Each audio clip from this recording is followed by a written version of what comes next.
राजस्थान के सुरम्य गांव खाटू में रेतीले टीलों के बीच बसा हुआ एक मंदिर है जो समय जितना ही प्राचीन रहस्यों को समेटे हुए है। वह है आदरणीय खाटू श्याम जी का मंदिर। सदियों से भक्त इस पवित्र मंदिर में बार बार आते रहे हैं, उस ऐतिहासिक व्यक्ति बर्बरीक के सिर की पूजा करने, जिसकी बलिदान की कहानी महाभारत के महान कुरुक्षेत्र युद्ध से पहले की है। कहानी शुरू होती है एक सांझ ढलते वक्त, जब हवा में एक अजीब सी बेचैनी घुली हुई थी। मेहुल, एक श्रद्धालु यात्री, खाटू श्याम जी के मंदिर की एकाकी यात्रा पर निकलने का निर्णय करता है। उसके मन में उन उत्तरों की लालसा थी जो यह पवित्र भूमि, रहस्यमय और चमत्कारी, शायद प्रदान कर सके। मंदिर के द्वार पर पहुंचते ही एक अजीब सा सन्नाटा उसे घेर लेता है, एक असामान्य शांति जो वातावरण में ठहर गई थी।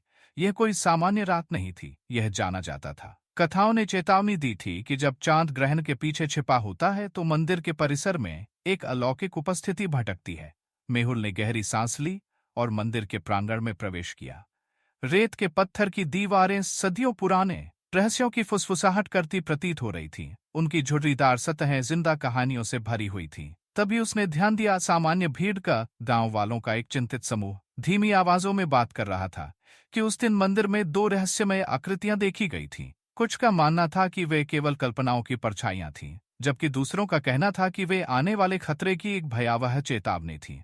मेहुल की जिज्ञासा बढ़ गई और वह धीरे धीरे मुख्य गर्भगृह की ओर बढ़ने लगा, जहां टिमटिमाते दिए पत्थर की मूर्तियों पर लंबी छायाएं डाल रहे थे।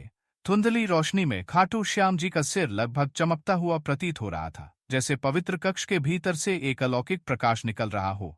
अचानक दिए बुझ गए और मेहुल पूरी तरह अंधेरे में घिर गया। घबराहट उसके होश पर हावी होने लगी जब चारों ओर फुसफुसाहटें एक कर्कश आवाज में बदल गई। तभी उसने सुना मुलायम कदमों की आहट, किसी या कुछ के पास आने की। डर को निगलते हुए उसने धीरे धीरे मुड़कर देखा। उसका दिल जोर से धड़क रहा था। अंधेरे से निकलकर वे आकृतियां सामने आईं।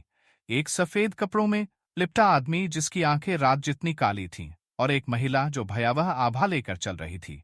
उनके रूप ऐसे झपक रहे थे जैसे वे इस दुनिया से बंधे ना हो। तुम हमारी अनंत पहरेदारी को क्यों बाधित कर रहे हो? आदमी ने पूछा। उसकी आवाज मंदिर के गलियारों में गूंजती हुई प्रतिध्वनि बन गई। मेहुल हकलाने लगा, शब्द खोजने के लिए संघर्ष करते हुए। मैं खाटू श्याम जी के आशीर्वाद और मार्गदर्शन की तलाश में हूं, उसने धीरे से कहा। उसकी आवाज एक फुसफुसाहट मात्र थी। महिला मुस्कुराई, लेकिन उसकी आंखों में कोई गर्मी नहीं थी। जो उत्तर तुम ढूंढ रहे हो वह बिना कीमत के नहीं मिलते, उसने चेताया, में उंगलियों से हवा में रहस्यमयी निशान बनाते हुए। मंदिर एक अजीब सी गूंज के साथ भरने लगा। अचानक कमरा उन यादों के बवंडर से भर गया जो मेहुल की अपनी नहीं थी। प्राचीन युद्धों के दृश्य, तलवारों की टक्कर, योद्धाओं की चीखें। इस अफरा तफरी में उसने बर्बरीक को देखा, एक योद्धा जिसने अपने बलिदान से इस मंदिर की पत्थरों में अमरता प्राप्त की थी, जिससे उसे भाग्य के अपरिहार्य मोड़ों को देखने का वरदान मिला।